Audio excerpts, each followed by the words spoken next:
up, and I don't like it. I don't like it. Georgia got caught smoking weed. Would you sell it to her? I was not as happy as you were, sir. I was on location. I was shooting a TV show. I got a call from Leanne. She's like, we got a problem. I said, what's up? She goes, Georgia got caught smoking weed. And I was like, I lost my shit. I go, what the fuck? I go, who gave it to her? And she goes, it was your weed. I go, she's a thief too? I lost my shit. Like my dad, I lost it. I go, I'm gonna fucking light that bitch up. You tell her she broke my heart. Tell her she's a liar, and she needs to earn my trust back, and it's never gonna happen because I don't fucking trust her anymore. And tonight, we're getting on FaceTime, and it will not end until she's fucking crying. And I hung up the phone. I was having lunch with Snoop Dogg. And Snoop is looking at me in a panic. He's just like, hey, problems on the home front? I said, yeah. You're probably a good guy to bounce this off of. I go, my daughter smoked marijuana. And Snoop goes, that's it? I go, she's 15, Snoop. And he goes, how old were you the first time you smoked it? I go, that's irrelevant. It was a different time. He goes, yeah, it was illegal, dummy. He goes, and you gonna light that bitch up for just smoking weed? I said, yeah, that's how I parent. He goes, I ain't gonna let that happen. Not to my niece. You ain't gonna light her up tonight, I'll tell you that right now. He goes, what's happening with you, Bert, is your little girl's growing up, and it's fucking up your heart as a man and as a daddy. And what you gonna do, you're gonna take all that grown man energy and you're gonna dump it on that little girl, and it's gonna break her heart. And she's not gonna trust you because you're gonna look like a hypocrite, and it's gonna cause a fracture in your relationship. I go, wait, when the fuck did you turn into a doctor? He goes, tonight after work, I want you to come by my trailer. I'm gonna cool you the fuck down.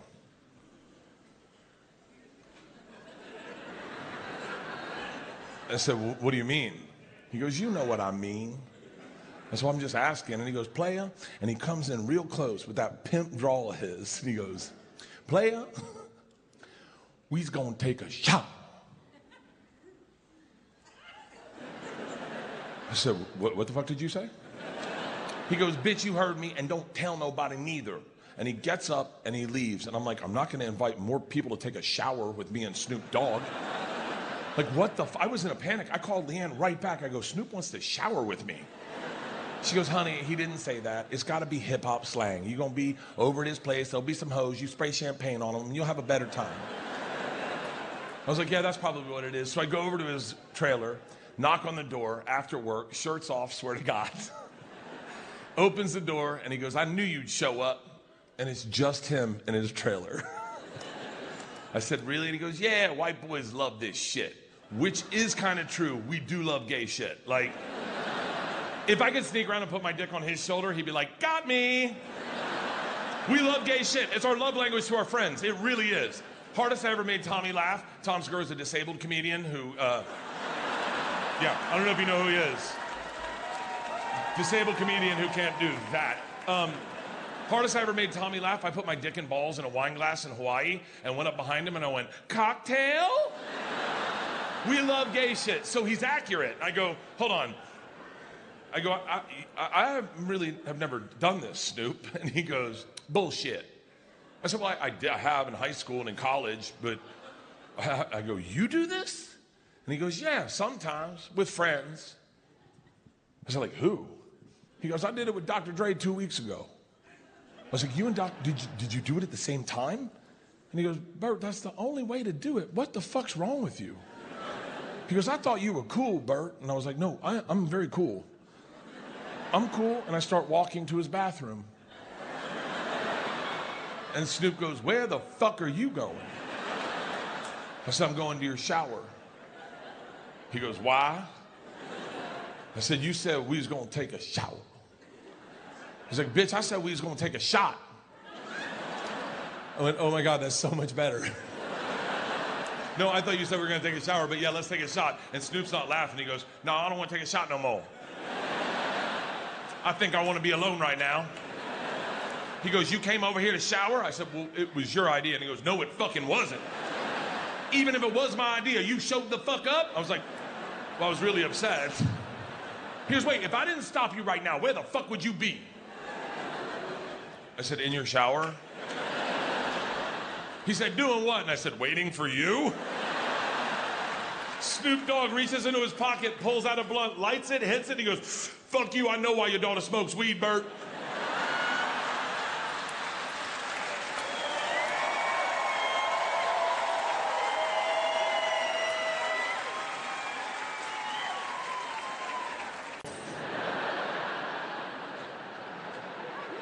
Over Zoom.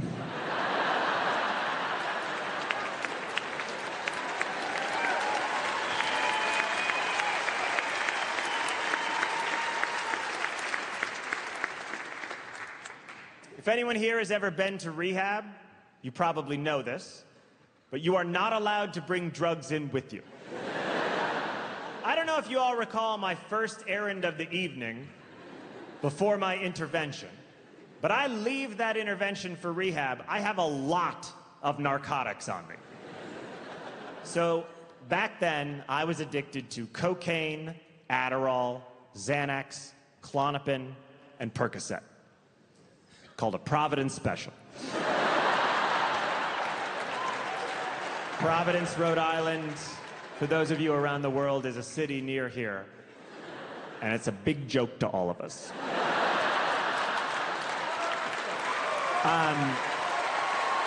Very silly place. I leave for rehab. I have on my person a full baggie of 30 milligram Adderall, a full baggie of Xanax, 3 grams of cocaine, and $2,000 in cash. I had other plans that weekend. So I get to rehab at 4 o'clock in the morning, and I walk up to the intake desk. And at the intake desk, the woman says, "Do you have any drugs on you?" And I said, "No, I do not. May I please go to the bathroom?" 2 guys grab me, they take my winter coat off me, they start going through the pockets, they go through the inside zipper pocket of my winter coat. I was like, how did they find out about the inside zipper pocket? That pocket has eluded everyone in my life. They reach in there, they pull out all these pills and all this cash and 2 grams of coke. Oh, remember I said I had 3 grams? Well, I did a bunch in the car, and I did a bunch at a gas station in the bathroom off of one of those koala baby changing stations. What? That's what those are for. You think you're supposed to put a human baby on that mousetrap of a device? They have gang signs carved into them. Those are for snorting coke off of. When you're a cokehead, you see the world in terms of surfaces. So they reach in, they pull out all these pills and all this cocaine and all this cash, and they stare at me. And I said, "Oh, those old winter coats." You know that phenomenon. When you're going through your goose down jackets and you're like, 5 grand and an 8-ball. From the night we went caroling. Those old winter coats. Then, they took my prescription drugs from me. My prescriptions. Not the illegal pills I bought on the street. The official prescriptions with my name on them. And they took them from me simply because I had no business being prescribed them in the first place.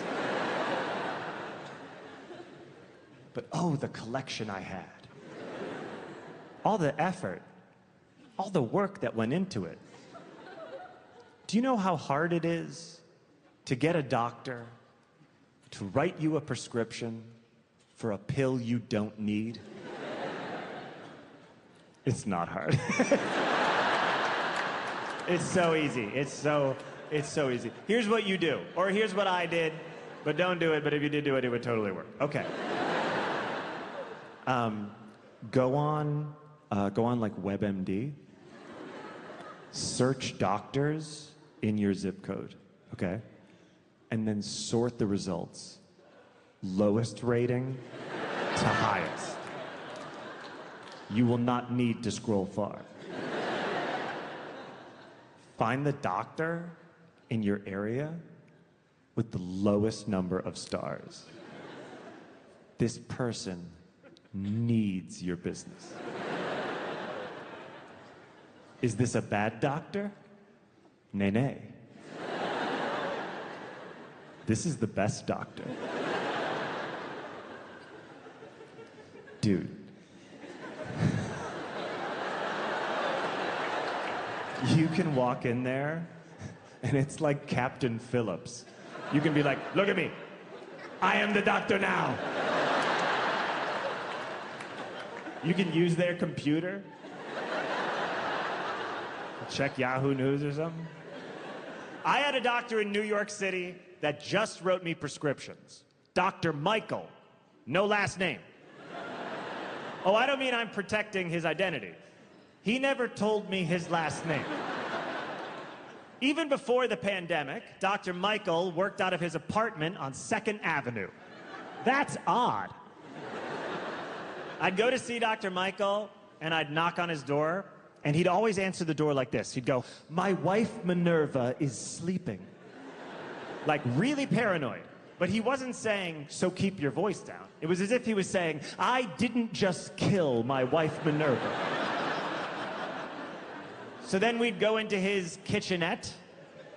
To call it a kitchen would be a great exaggeration.